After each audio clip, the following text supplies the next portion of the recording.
Ladies and gentlemen, welcome back to another episode of the 505 podcast.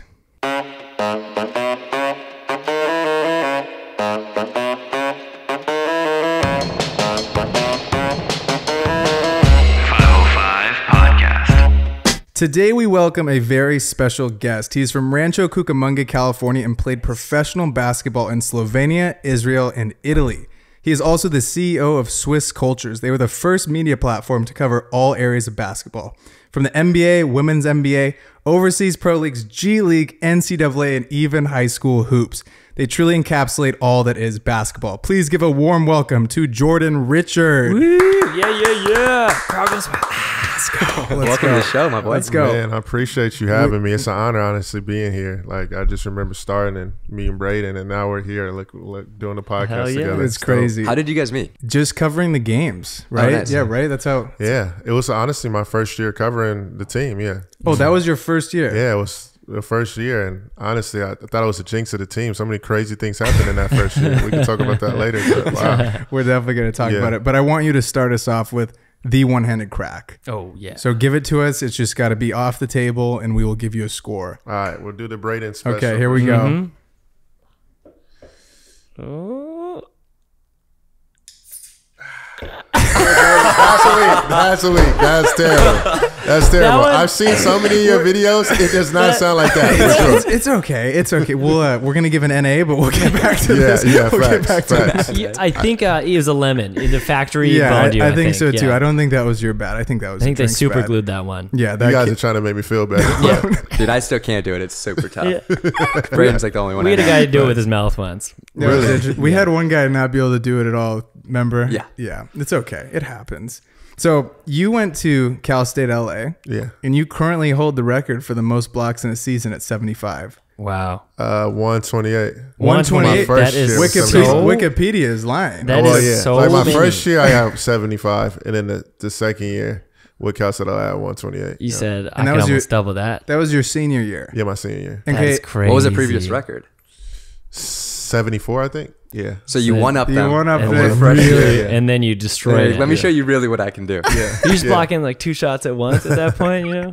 Yeah. When you were at Cal State LA, did you always when you were in high school, you're like, I want to go to the league? Or what did it look like for you? Were I you- always wanted to go to the NBA. It's kind of crazy, like, starting off like middle school, I, went to middle school with the Holiday brothers. Okay. And then, I was kind of like the small kid out of the group, believe it or not. Oh, crazy. Yeah, I was a late developer. You're how tall?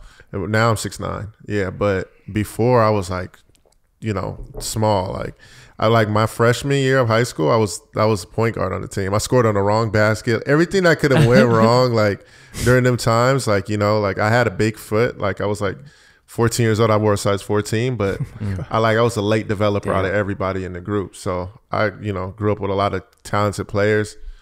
Drew Holiday, Justin Holiday were like grabbing rim, almost dunking. That's Drew, I crazy. think, in 7th grade was shooting with both hands, and then scored 40 in a game. I wasn't on that level yet. That's so. crazy. Do you feel like being, I was going to say, do you feel like being smaller and then growing into a bigger man, like, did that help your ball handling develop skills? those guard skills, baby. Yeah, most definitely it Hell does. It does, to an extent. I feel like during that time, like then, training wasn't the same like it is now. Okay. Like, I did more so like playing at 24-hour fitness, like doing those type of things. But now, like everybody is like, into skill work. Everybody's a trainer now. There's so many trainers. Every kid is like developing in different ways than it was when I was growing up. So that's kind of like the difference. But I had a little bit of ball handling skills. So Hell yeah. Yeah. Crossing some people up. Were you doing social at all in college, or was that even a thing really then? Or no, not at all? Not at all. Not at all.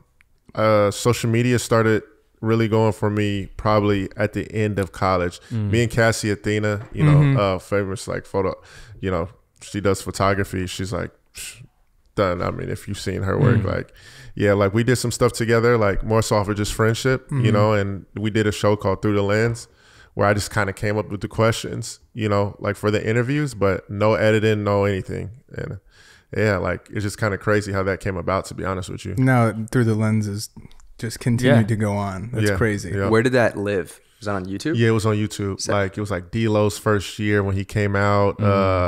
Andre Drummond, just players, just doing a day in the life before like YouTube was really big, that's honestly where the Nick Young meme started too, with the question marks too. Oh, funny. Crazy story. I can't even take credit for that. We were up. I was up, man, like 3 a.m. because I was overseas at the time. So, you know, we're on a different time zone. And Cassie, man, she just kept like playing around with this area of the video where like, you know, the question marks appear, and it just kept messing up. Like, you know, mind you, Final Cut was not the same program then. Yeah, so it messed up like 8 times. I was like, yo, Cass, like, you want to just try and do something else? She's like, no, I got to do it. And credit to her, man. She got the question marks, and then now it's one of the most viral memes ever. That's crazy, dude. And that was a video for Through the Lens? Yeah, it's one of the videos on Through the Lens. So what exactly is the concept behind Through the Lens? It's like a day in the life of NBA players? Yeah, day in the life, raw, uncut, you know. It wasn't really documentary style. So at that time, like, people were kind of like, you know, because raw footage at that moment wasn't like the biggest. So that was like around like what, 2013, 2014 when it started. Like that was my first year playing overseas. Yeah. So and you guys, you two were the ones who came up with the idea for that? Yeah, Cassie came up with the idea. You know, I just was the more so the support system helped. Then it was like, yo, you know, I can you know, bring my expertise with the questions, you know, like bring some basketball element to it, then give advice here and there, and then that's how it worked. Yep.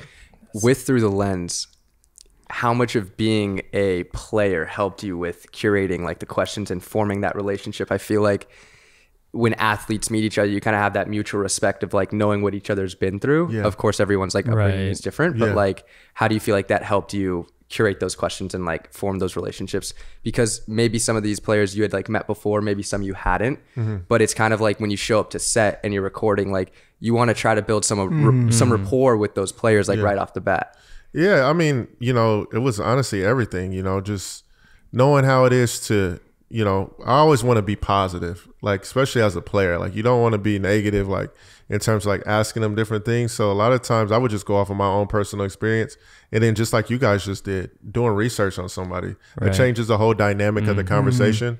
I feel like that's key. No matter if it's 5 minutes before or whatever is before, like they don't know that. But as long as you do your research before and then you ask questions, that kind of stuff that you're interested in, it kind of just makes it all flow together and makes it So someone who's really good at that is the guy who does the hot ones. So good at it. Oh my gosh. His interviews are crazy. Just like he does such deep He's like the best research. at it. Yeah, right at impressive. it. Yeah. 100%. When you're at Cal State LA, going into the senior year, where we're trying to go to the NBA draft, you go undrafted in the NBA draft. What's going through your mind then? Are you like, or is your only option at that point to go overseas? Or you're like, maybe I'll try and do the G League, or was the G League even a thing at that point? Man, no, I wasn't, honestly. I was a D2 guy. So I was just trying to get in overseas, even though, you know, I knew I had a chance, but like my junior year, I didn't start, you know, like my whole career has been based off of like being an underdog. You know, I found that blocking shots was my niche. So like, I was just like, you know what, let me just go and try to block everything. So then the next year went on, and then like people were talking about, oh yeah, like, you know, maybe you got a chance to like try out for teams and do that, you know, but I was just cool with, you know, any opportunity I had, because I know how tough it is for a Division II athlete to come out. So yeah, I made my own highlight tape too. Really? And then we're sending it off to all. So crazy story. D2, we don't got the luxury as like Oregon, like somewhere you went. You know, I was cool with like all the staff members at Cal State LA. My coach doesn't know this, so hopefully you don't get mad at me, Coach Thompson. But while he was gone, I asked one of the people to like, you know, because I needed some game film. Need some content. Yeah. So she got all the game tapes for me, and I just like copied each game.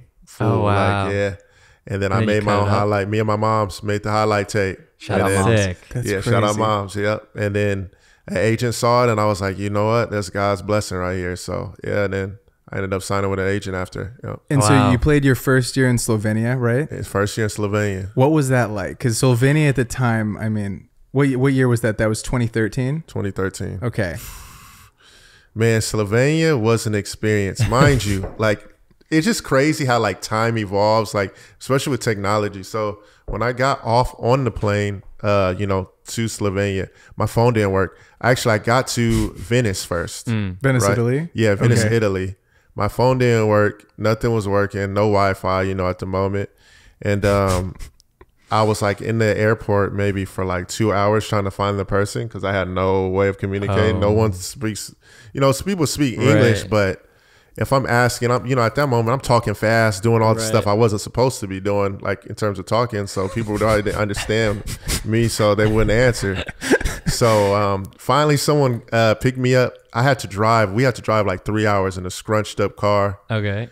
And that's when I was like, I don't know if I'm going to be able to make it playing overseas already. Like it was just already a struggle. Me even getting to the place that I was playing at, which was Hopsy Pozella, in the middle of nowhere. Tiny town. How many people are in this town? Oh my God, like 500. It had to be less. No way. Had to have been probably. I want to say less. There's no way I saw 500 people when I was there. So I'm trying to figure out how it was. What's it like living there? Man, honestly, it's like kind of more of a farm, like hometown. Beno Udrich was who's a former NBA player. He was from there. It was his team.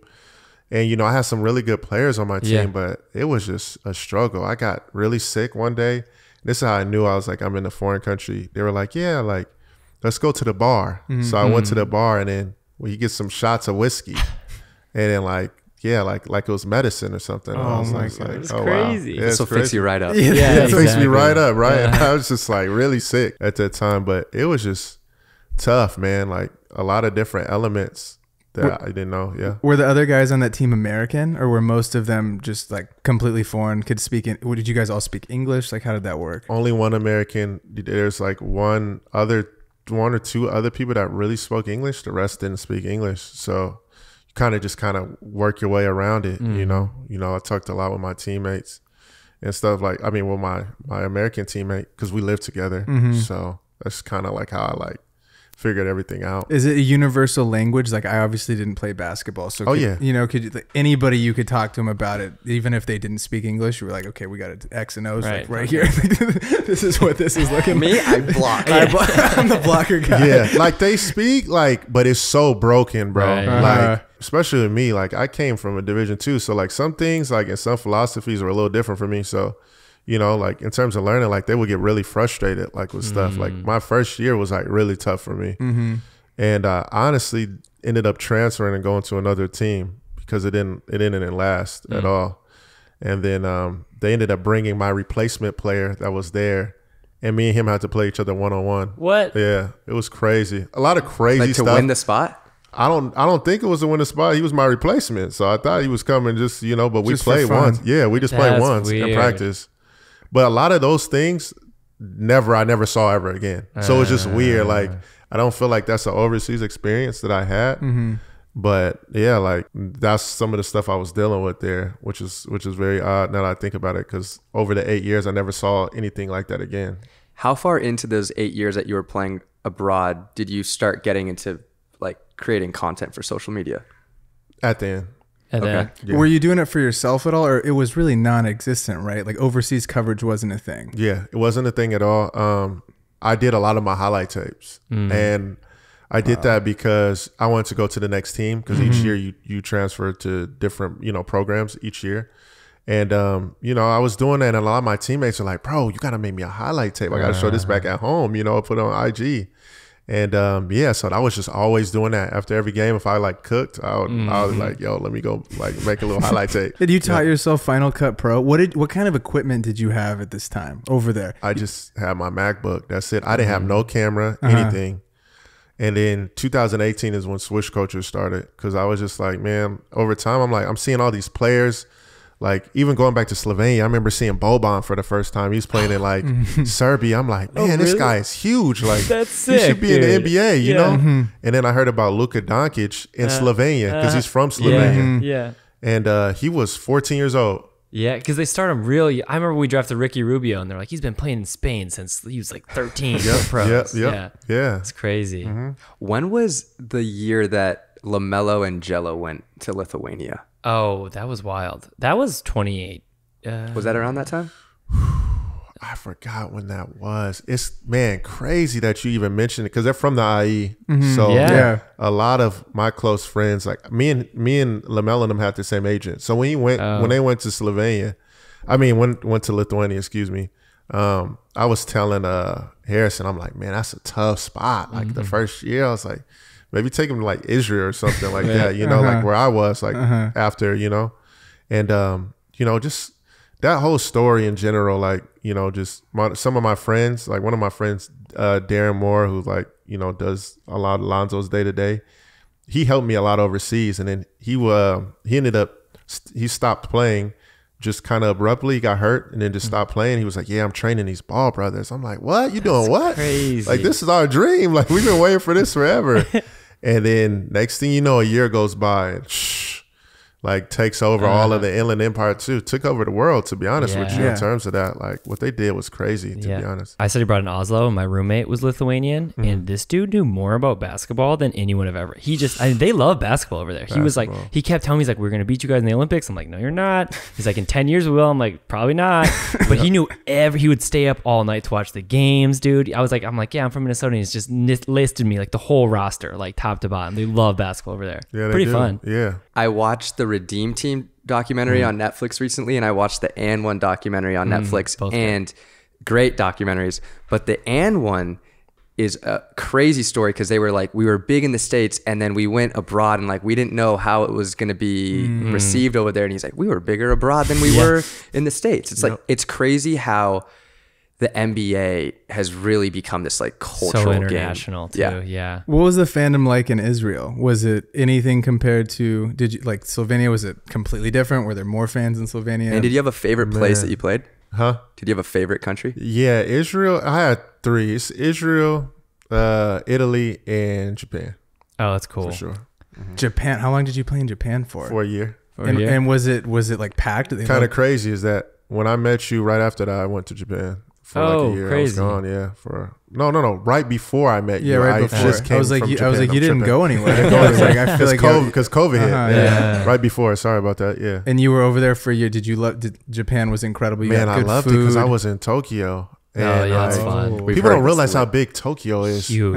It's huge. Yeah, like I got a mixture of both. Like like I could, Japan is like, Japanese, like, like learning how to get on a train, all those different things. But also I got a little bit of home too. Like I can go to Costco when I wanted to. I can get all the stuff that I want. I'll go to the Supreme store. Like I didn't really get that everywhere. Those moments is like how you keep going for 10 months at a time. What was like a typical day look like for you when you were, let's do Italy, for example. Okay. When you're training in Italy. Yep. You got a game the next day. What's it looking like? Okay. Italy 2-a-day practices. So I'll probably get up around like 8, get there at 9, lift, and then shoot, tape practice, because our coach is kind of like, he wants to go full throttle. So I'll do tape practice. So we'll have like, shooting, running, everything. Then I'll go home maybe for 3 hours, take a nap, and then come back to practice, and that's the full throttle. That's crazy. Jeez. Every day. And then after you had a trainer after to like tape you, ice you up, or how does that work? No. You're just taking care of yourself. Ice. We get the little ice bags and then put it on our knees. And that's it. And that's why I started investing in Normatec. That year in Italy, my second year, which was in my second year, I was playing with a torn meniscus and then Fuck. Yeah. The whole year? The whole year, yeah. And so what did you, they told me it was like a bruise, like, and then it's like, I know it sounds crazy. I know if you're listening, you feel like these things sound crazy, but like, they told me it was a bruise. And then I got home. I went to Kaiser. They were like, nah. Your meniscus we gotta is gone. Go in. Yep. Yeah. They were like, yeah, we got to go in. So I've had 3 meniscus surgeries since. In the same knee? In the same knee. Yeah. Wow. That's crazy. Did they, not to go back, but did they have like media in Japan for like the teams, like basketball teams? Was that pretty big there at the time? Basketball in Japan was huge because I came at the right time. Rui Hachimura, who was on Gonzaga at the time.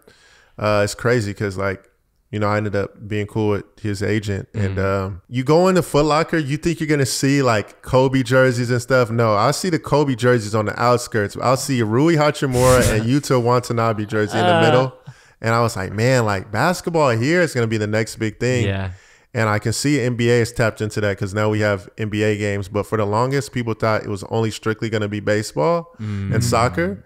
And, with the growth of Rui and Yuta, and now like we see a lot more people, like top players from Europe go play in Japan now. Yeah. Oh, crazy. Yep. They pay pretty well over there? Pay pretty well, really well, man. That's the one spot that like, if they pay me a day late, like they'll be like, yo, I'm so sorry. Like I got paid on time. I'm like, man, shoot, I'm used to in Europe like 4 months being late. Right. I'm like, yeah, you guys are apologizing right now. I'm like, oh yeah, I love it here. I should have played there like at the start. If Just I kept take hanging you out would in know. Japan. I should have. If I would have known. Yeah. What are what are the goods? I like know. I went to school at the same time as Sam Decker, and I like at Wisconsin. okay. I have like we have mutual friends, so I know like his life kinda. And he was in Turkey for a while. I know he he was was. making like pretty good, like $500K a year, which is pretty crazy. Now he's in London. I'm like, I wonder if he's making more. It's so interesting, like the economics of like Euroball. I don't know. It's so interesting. It's crazy you said Sam, because now he's on London, which is a place that wasn't really respected, but now they have like some big time investors. Yeah. So they're going to probably try and get into EuroLeague. So he's probably getting paid out a lot of money to kind of bring that program up to where they can go and play, you know, and eventually become EuroLeague. Yeah, because it's a prime city. It's kind of what it seemed like he was getting more. And I mean, I know he went to like the Raptors for like 6 days, but it was like in his contract that if he didn't like make the team, he like had to go back to Europe, which is kind of interesting. I don't Jet know. lag like a motherfucker. Oh yeah, yeah. Facts. Didn't make it. When you make the Gram in 2018, did you have any idea of kind of where you wanted to take it? Or were you like, we just need coverage for these European teams and nobody's doing it, so I'm going to be the guy that starts this whole revolution? Yeah, it was that. And, you know, as it's starting to grow a little bit, I mean, a lot of overseas players are posting it. So to me, that was growth. I think my breakthrough moment when I was like, yeah, like I got something was like EuroLeague started following like close to like 1,000 followers. Okay. And I was like, oh, okay, we got some. And during that time, just my competitive drive, like me being hurt and stuff, I was like, you know, when I come home, I want to start video recording. During the tour days, I spent a lot of my time, like, you know, just watching YouTubes, learning how to edit, learning how, like, you know, when I didn't have a camera at the time. So like when my camera would like come in, like what I would do. And so my teammates actually thought I was crazy for making Swish Cultures at first. They did not understand what I was doing. And just so I'm clear and so the audience is clear, like you made an Instagram called Swish Cultures because you wanted to cover, like, was your idea for the page to cover like European and foreign basketball? Yeah, like, you know, me, you know, my partner, my sister, you know, Aunt Goods, like all of us, yeah, like we came up with Swish Cultures. And then like at first it was just overseas based, where we just highlight basketball international. As we did that, I was like, you know what? I want to do NBA too as well. So are you posting like photos with like the score and then like video highlights, or like what does the content look like that you're posting? Just doing video. I was just doing, I was getting videos from like, you know, I was hitting people up in the DMs. They were sending us videos.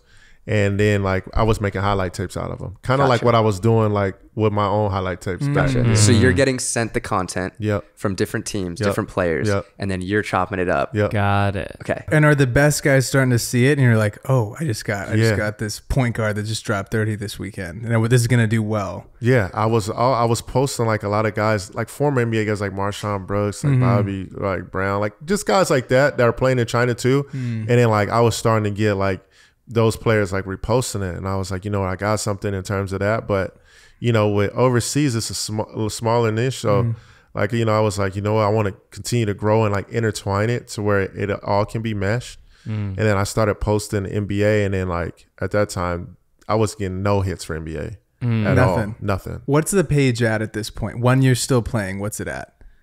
While I'm still playing, while I'm still playing, because I played another year following. Okay. That first year when I came home, we were at 2,000.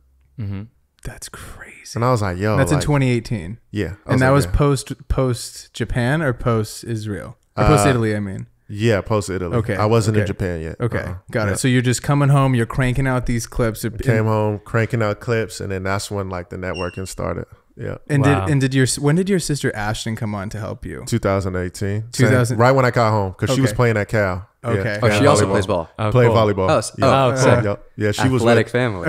Oh yeah, athletic for sure. Yeah, she was playing with Steve Kerr's daughter at the time too. Oh, No crazy. way. Okay. Pretty dope. Yeah. And then so she's helping you like make this stuff, and you tell like, yo, we got something here. We're at 2,000. You're just like trying to grow it every single day. Yeah, like, and that's why like with viewers and listeners, like a lot of times when you start something, people aren't gonna understand what you're doing. Just point blank period. But the best part about it is seeing the growth and finding like different goals that you make it to like continue to go on.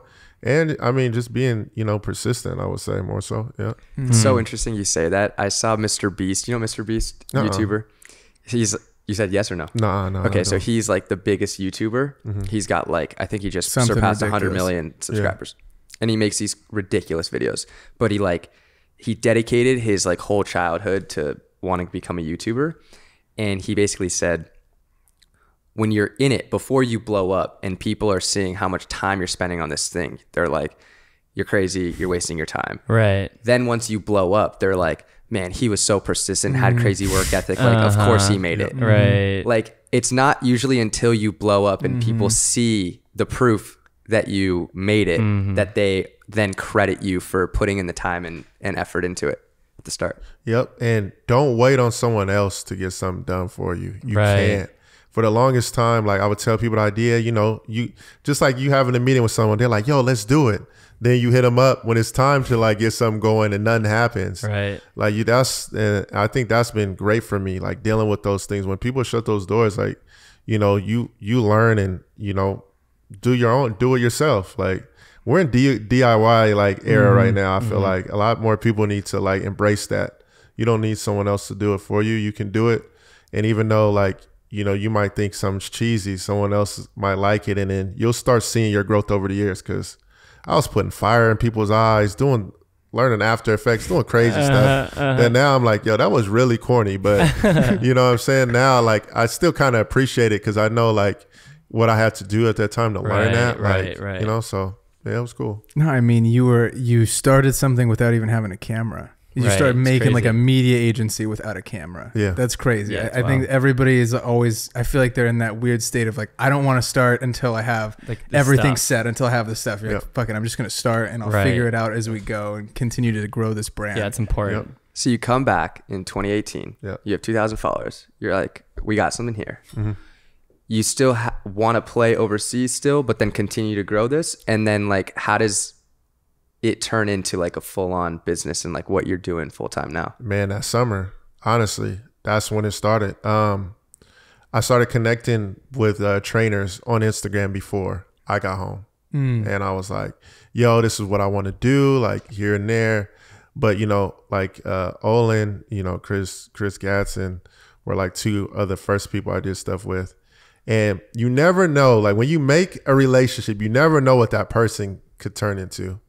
And then what other doors it opens. So my first workout I ever shot was a girls workout with Olin when I got home. And then Olin ended up getting a job with Wasserman Group.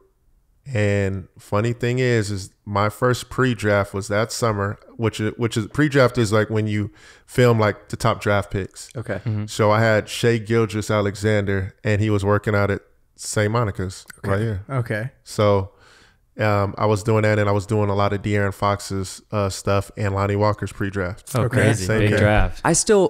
Lakers had a chance to draft De'Aaron Fox, and Yeah, I dude. still wish we did. I loved him in college, man. He's electric. He's He's so just so nice, dude. fast. Yeah, he's so Yep. nice. I think like my biggest breakthrough during that summer was Devin Booker's double team. But before I got to that point, Phil Handy. Is this the video where he's like, we ain't double teaming in the Yeah. open gym? Yep. That video's I electric. did that video. Yep. That's Yes, sir. that was you? Yes, sir. Yeah, that's awesome. Yes, sir. dope. Yeah. Yes, Wait, sir. so you start working with Phil and you're getting access to now all the people that he's training. Man, Phil, man. Shout out to Phil, Shout out bro. to Phil. Man, because he honestly really got our stuff going. Him and my partner, Ant Goods, did stuff back, when he was playing at Stanford. Because Ant Goods was playing at Stanford, my partner. And, I ended up meeting Phil, and Phil was like, I like what you guys are doing. So first workout, he was like, all right, yeah, like you could come shoot Tristan Thompson. So I filmed Tristan Thompson. I had no idea what I was doing. With a camera at all, right? Nothing. Nothing, right? And I'm a Canon guy, so we got Canons and Yeah. Sony's in here right now. But I ended up, I was kind of thinking about going and getting a different camera because the video ain't all that good with Canon. So that maybe like the day of, I had gotten a Sony just to rent, just see if I liked it.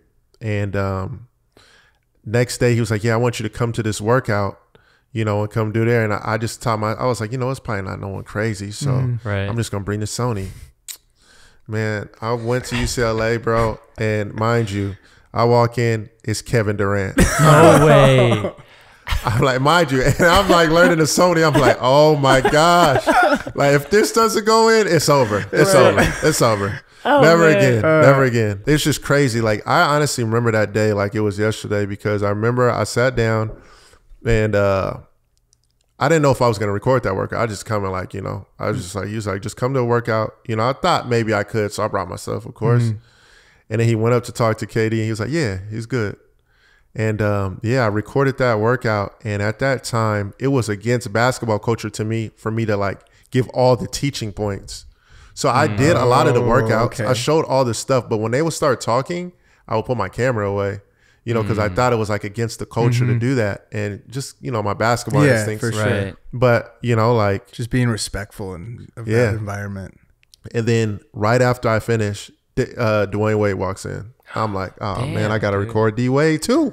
I'm like, yo, if you're in the right place, man. Yeah, like if it doesn't go well, it's over. Like, it's over. But man, thank God for Phil, bro. Like he did that, and then he introduced me to Chris Johnson, and then after that, that's when Ben Simmons and all those things started coming out, and Devin Booker and everything, and then it just took off, bro. Like after that, like the page is flying. Is it like 2, 3, 4, 10? Yeah, I think I got home when we got back. I'm trying to remember. I remember it was over 10K. I'm not gonna give a number. It was definitely easily over 10K though. So sure. Now you're like, this is legitimate. Right? There's people consuming this stuff. All of them were picking up the content. The Devin Booker hit. The Devin Booker double team is like really funny. It's iconic. That's iconic. That's great. It's just funny because like if you wouldn't think, you would think that we clickbaited the heck out of that, bro. That portion of the video was like maybe 1 minute in of the video. Oh wow. Yeah, it wasn't clickbaited at all, and it was out for a few days. D Book had posted it on his page, and if you look back at it, if you go back, it's like in 1 minute mark. And what happened is Kevin Durant, somebody had tweeted it to him about double teams, and he had tweeted back like, double teams open gym, and then the video just went crazy. Funny. But Book was destroying that day. Yeah, honestly, he was going crazy, and it was game point. So like, damn. I mean, at the time, he had a young boy guarding him too. So like, Joe Kim, he like, man, we got to double that. Like he's killing, right? And how do you feel about that? Huh? You doubling in open gym? Man, I'm mixed, bro, with both of it, because the way he was frying that day, I like, no lie to you, I told my sister, because I ended up staying like at the USC hotel. Man, I remember like all this like so vivid. Like I said, Ashton, like I've seen players kill an open gym, but like today was a little different. I didn't know no double team thing. I told my sister like, yo, he got double teamed the open gym, but never knew that video would like go crazy. Like how many views did it end up getting? Do you know? Just like range-ish? It gotta be like over a couple million across all platforms. Everybody took it. It still I still get tagged in it so much. Like, like Book, just be Book being Book. Just being competitive. I love that about Book. I knew Book was gonna be special. First time I walked in the gym, we were at Eula, and he was playing Young Thug, like super loud. That's how I knew. And just tough, just being tough. Like, yeah, he was playing, but like when I walked in, like I was just like, man, like he was playing that, but then like he was telling the trainers where to be at in spots. And when someone like is that detailed, I just knew like he's special, man. Yeah, like it's just special, bro. Like I don't know how to really explain it. Like he didn't know we were coming in there, like at that time, but he was just in his element, bro, like right off the rip. And I was like, yeah, I like that. A couple of questions about what you just talked about. One, what was the reason for reaching out to trainers versus players? Is that because you had a relationship with the trainers as opposed to the players? And that was like your in? Yeah. I did that because of those things. And I was always that guy, like me being a player, I don't want to hit up people and be like, hey, bro, like let me pull up, like let me do that. So it was just kind of like the basketball in me, not trying to be like a fan kind of deal, and doing it that way. Like more so, like trainers got more power than people think. Yeah. Like if they don't really want someone in the gym, they can just kick you out. So like kind of got to be respectful to them. Because like say I come in as, I'm like the player's videographer, right? Yeah. I produce like great content, but don't run it by him and don't do things that like help his brand. Like then like what happens? Like he probably gonna be like, nah, like I don't want you to come back. Or if he has multiple players, then he's never gonna invite me. So that's so interesting. What did it look like? Because you and Phil are tight, obviously, right? Yeah. So were you making some stuff for Phil and you're like, hey, here's this, just have this, like, of your, because he doesn't have any content, right? Like Phil's not really getting it. Yeah. No one's filming And Phil. Right. Phil is one of the trainers. And he's also the assistant coach of the Lakers. Yep. Oh, Yeah. okay, Yeah. great. Yeah, so Yeah. like Phil's like, I didn't honestly know how like iconic Phil was, like, you know, and then Phil just started blowing up too. Like I remember he had just finished with the Cavs and then he went to Toronto. Mm-hmm.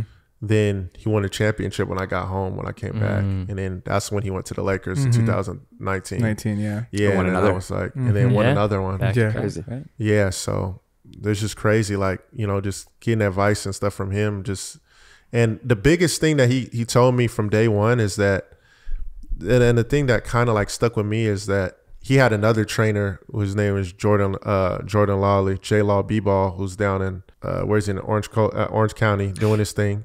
You've seen his stuff. You have to. He's very big. He's like this white dude with like the kind of similar hair to me, Yeah. right? Yep. I went and filmed at his gym actually one time. The nicest dude. It's the nicest dude, man. Shout out to J Law. I love him. It just stuck out to me because he had KD in the gym and he had another trainer with him.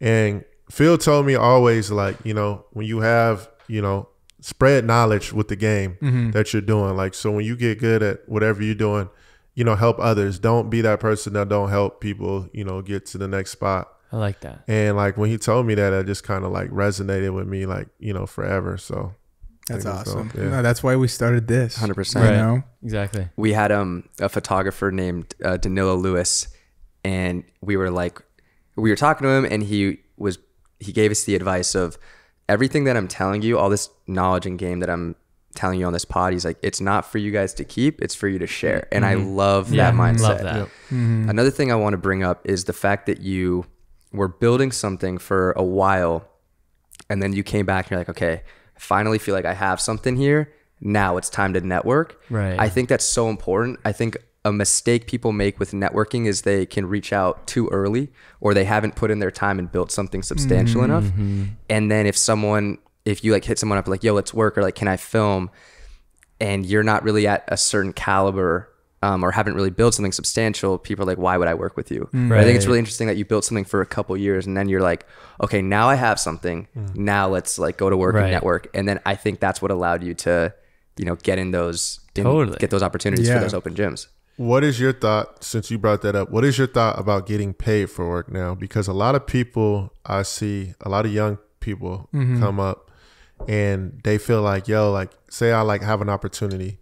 They're like, how much off the rip? Right away. And I'm like, you know, like for me, Like you hit up someone. Yeah, I hit up someone to help you film. yeah. Okay. And I'm like, yo, it's a great opportunity. And then they'll be like, yo, like how much? Which is fine. I think your work, you should get paid for your work. But it's just kind of funny. Like when I first started, like, you know, just bringing that up, when you just brought it up, just brought to my mind. I was driving all the way down here from Rancho to Santa Monica every day. Long drive. I didn't get paid for nothing. I was just off of like, yo, building a relationship. And, you know, it's cool for me to pay someone. I'm cool with that. But I start seeing like in my mind, I start seeing like, you know, it trickle down to, you know, The younger kids, yeah. younger kids that they feel like, but you know how many more relationships they can build if they were like, Totally. yo, the opportunity is crazy. Like, you know, and there'll be times like, you know, I didn't have enough money to like, you know, get videographer. So when I did, it was for like something big I couldn't go to. So in my mind, I'm like, damn, this player's about to be here. And he talking about how much, like if I didn't pay that person to come down and record that, he would have missed out on a crazy opportunity. Right. And that's the only reason why I bring it up. Cause like, bro, like, especially in basketball, trainers and coaches would tell you, man, like it's a lot of free labor at first. Yeah. The coaches specifically. Oh my Yeah. god. Coaching, Oh my yeah. They volunteer and stuff. They're volunteering No, for they're years and volunteers. years. Vocal They're- volunteer started as a volunteer, something like I'm that. not sure. But yeah, going off what you said, I feel like it's just like kind of what you said, like knowing where you stand. Like if you're really green and you haven't like as a videographer, like you haven't done a lot of big stuff, you haven't like, you got to get your name out there. And like, I definitely would be like, yeah, I'll like help you like shoot that music video for free or like whatever when I was starting out. Cause like, you know, now if it's like, oh, that's like in my wheelhouse, I've made money making that video. Like obviously I'm going to charge you for it.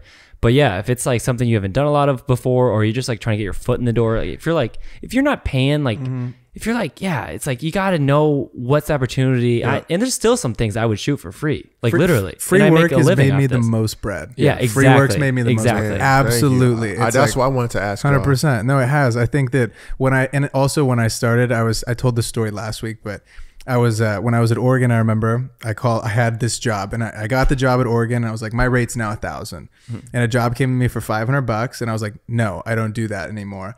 And I called my cousin, who's like an ad guy, and he's like, how much is in your bank account? I was like, I don't know, like $30. He goes, and you're not going to do the $500 job? Right. And I was like, yeah, I'm an idiot. You're right. I'm going to call them back and apologize, and I'm going to do the job. Like, absolutely. And I think that it was just like this huge shift in my mindset of, I'm not anybody, and I need to like not act like anybody until really, really long time in the future, because it's like, it doesn't even matter if I could go do a job with someone really successful, and you're going to learn something from being around them. Yeah. I could ask them a question that might make me $5 million in the future, just from being around a person of said caliber that can, or they'll plug you with someone in their network. You don't know who's going to see You have no idea when you shake somebody's hand who also they shake hands with when they go back home or whatever. It's insane. And I think that most kids aren't thinking about that. They're like, oh, I need $100.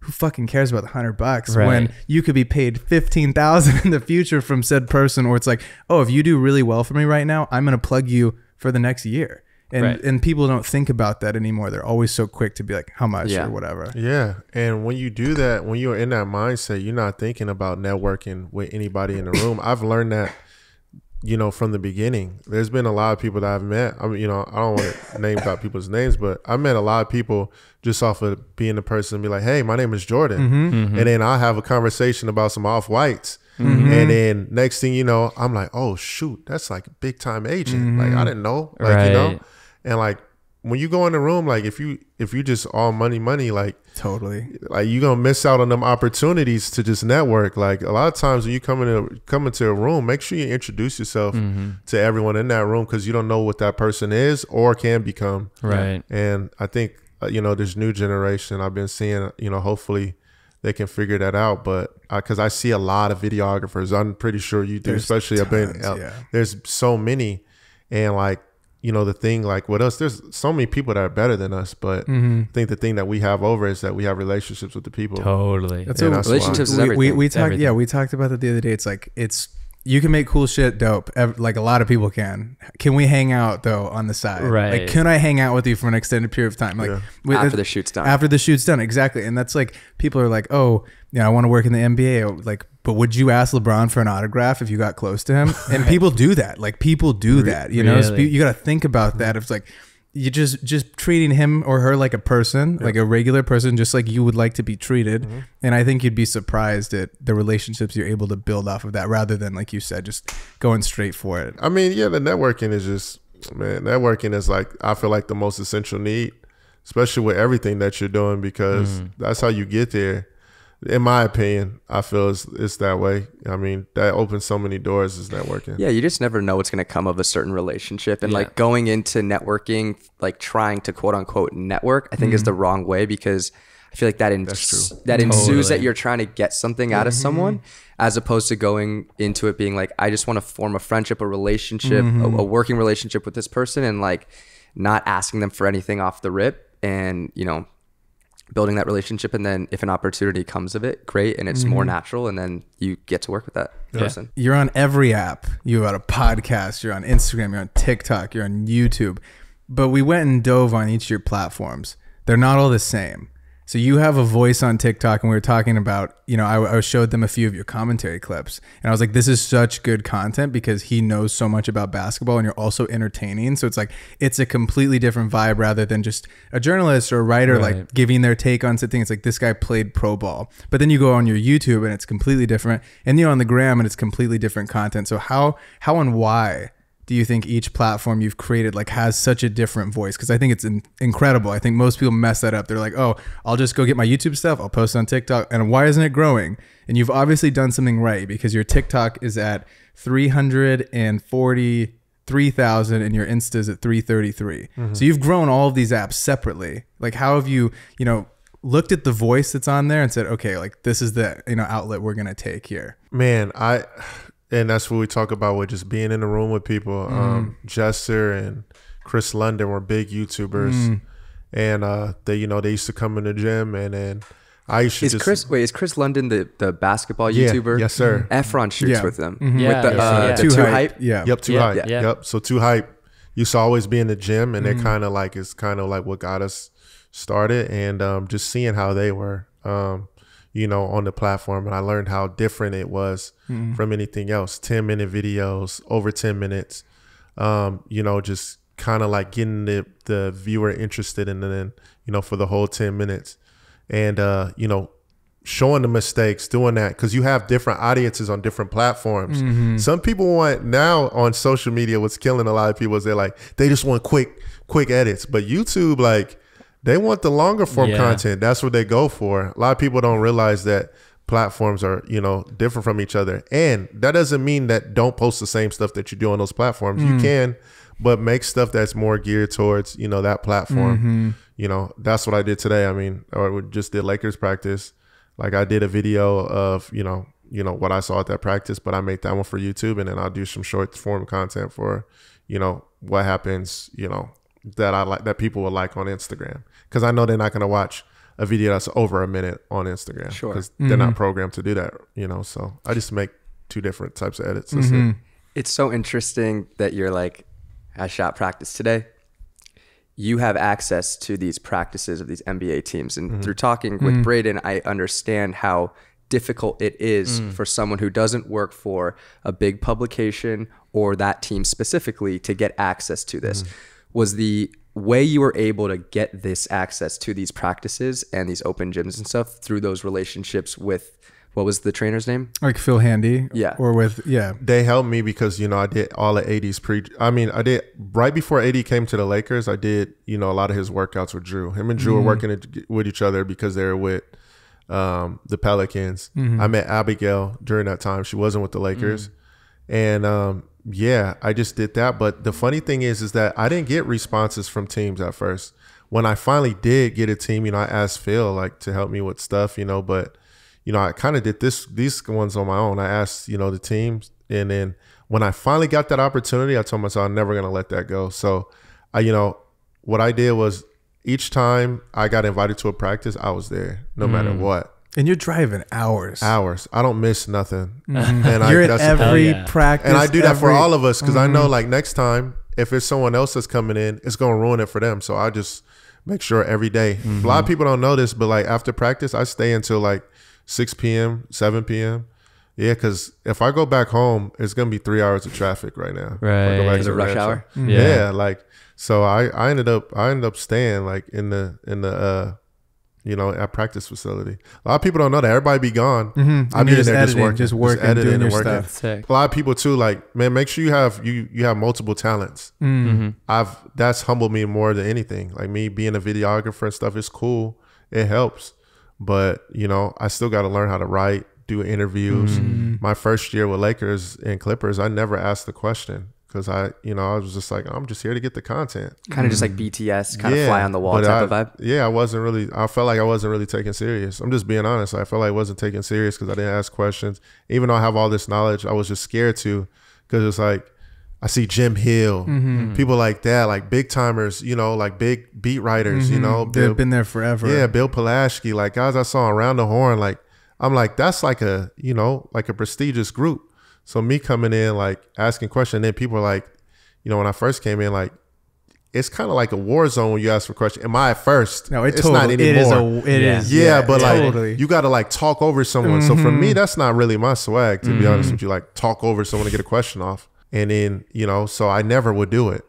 Then I just started grooming myself to like force myself to be better in those different areas, because you have to, man, especially if you're getting like content world and beat writing world, sports world, that's completely different. And it took me some time to learn that. Braden, it's crazy. It's way different. Yeah, there's like 40 guys around there, and they're all trying to get one question for their story, and it's insane. I mean, it's super cool though, because like I said, I feel like you have such a unique perspective because you played. Right. And that's why like I like your questions. I love watching those. Like I could give less of a shit about the analytics of a game, for example, right? But when your shit pops up, I'm like, this is interesting. Like I didn't know this. I didn't know, oh, he does this back step and like that's what shakes off the defender, or he does this spin move. I'm like, this makes so much sense now when I'm watching or I'm filming it. I'm like, God, he just shakes him off every time. I'm like, oh, this is what it is. Left. He can't go left, and this guy's whatever. You know, it's just super interesting. Sure. What comes to mind when you say that is the famous Russ interview where the reporter's like, did you guys did so and so win this game or did you guys lose this game? And he's like, bro, what? Exactly. And so I wanted to ask you about like this whole new media, right? With, you know, JJ Redick's podcast or Draymond Green, like newer players either. I mean, Draymond's still playing or like JJ Redick's like recently retired. And like, I feel like players love going on JJ Redick's podcast because he has such knowledge about the game and he's going to ask those questions that like, frankly, Stephen A and Skip Bayless aren't going to be asking. Yeah.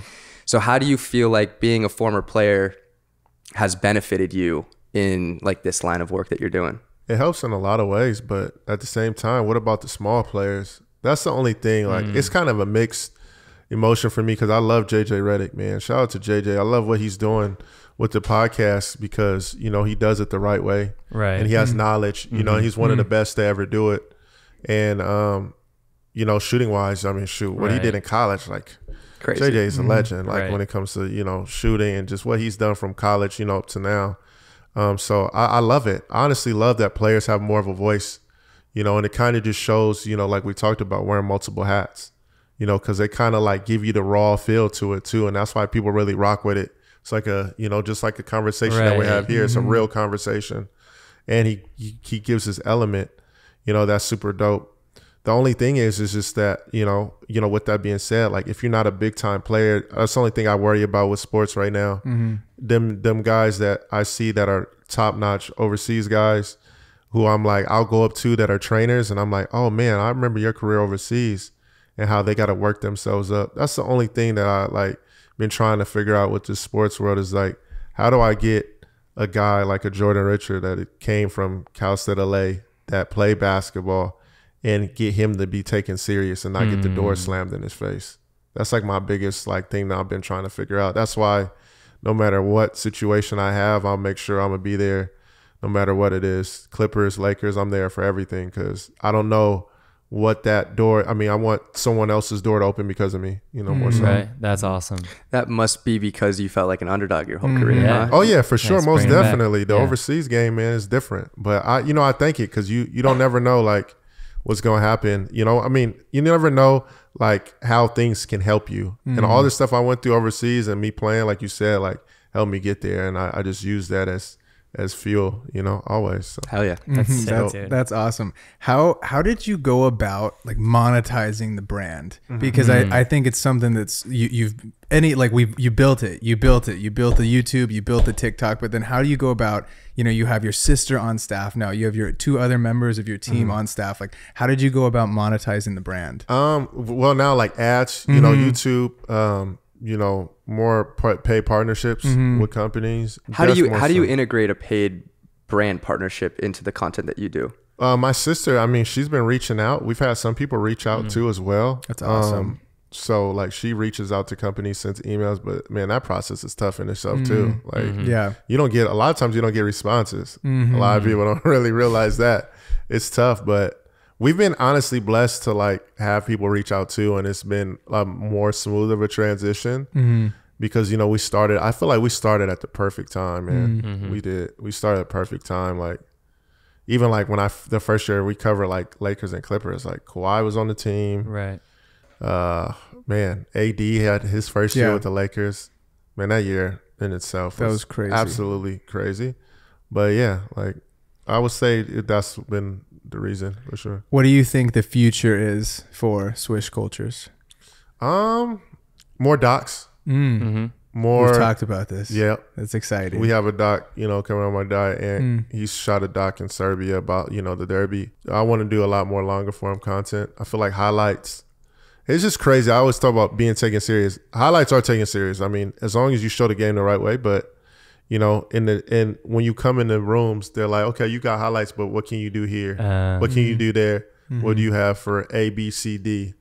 You know, so I want to do more longer form content. So that's sweet. I think that's so smart because one, you can get the highlights from so many different places. Yep. Right. But because athletes are so sought off, like they have such big fandoms, especially like the big players, Right. even like smaller players, because of like the fandom of the team. But like people want to see the like BTS, the super mundane, like what kind of shoes you have in your closet type of thing. Yeah, for sure. And that I feel like is where you could separate yourself. And like, that's the kind of content that if you're filming it, like you're the only one with that content. Everybody has like the highlights. Yeah, that's a way to exactly. separate yourself. I think that's super smart. Yeah. And especially because you're good at building relationships and they like, you know, respect you as a former player and everything, you know, like I feel like you could get that access. Definitely. Yeah, there's a story within everything. People don't understand that. Everyone has a story that can be sold to anyone, to be honest with you.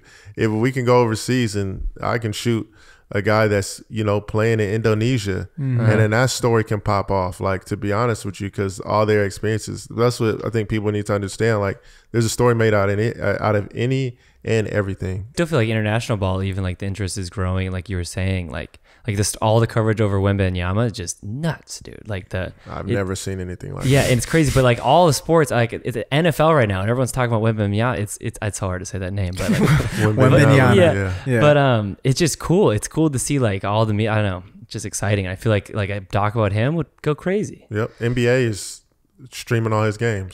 So That's insane. never once ever been done. Yeah. I mean, that's history right there. Yeah, it's so crazy. We've done a few podcasts and we've given advice on how to grow like a personal brand. You've done something a little different where you've grown a brand where you're not the face of it. Do you have advice for a kid who's up and coming who would like to build a brand where maybe they aren't the face of it? Their face isn't making TikToks or Instagram reels. Like, what has maybe been like the biggest challenge for you, and maybe like a piece of advice for someone who wants to build a brand? Putting my face in it. Really? Oh, really? Really?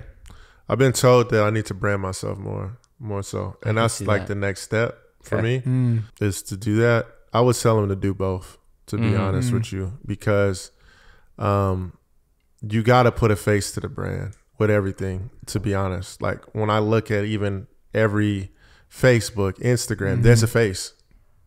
Right. You got So to. fair. You have to put a face. And I was always that person. Like, I didn't like being a person like, oh, hey, look at me, guys. Like, I feel like that's like, I used to think it was corny, but there's a way to do something. Yeah. You know, don't overdo it. I mean, as long as you yourself, that's cool. But I would tell them to do both. If they're making a brand, be consistent every day. There shouldn't be a day that goes by where you don't post. You have to post every day, because that's growth. And it can't be once per day. It got to be multiple times per day. And just because you don't have $1 million camera doesn't mean that you can't make content. Like, now, people are making a killing off the phones, bro. Right. It's crazy. A lot of people think like I need to go buy this. I'm guilty of it because I'm addicted to it now, because I've been doing it for a long time. We all are. Phones aren't really popping. You know, when we first started, like they are now, like reels and stuff weren't existent, but now that there is reels and stuff, I remember talking with Braden. We were the first fans of TikTok when it came out. Oh my God, we were. Yeah, like, crazy. but now, like, all that's here, like, you can do justice with just your phone. That's how Braden and I met. Yeah, we met on TikTok. Yeah. And now we live together. Yeah. It's unbelievable. Wow, crazy. It was during the pandemic. He was posting content about photo video, and so was I.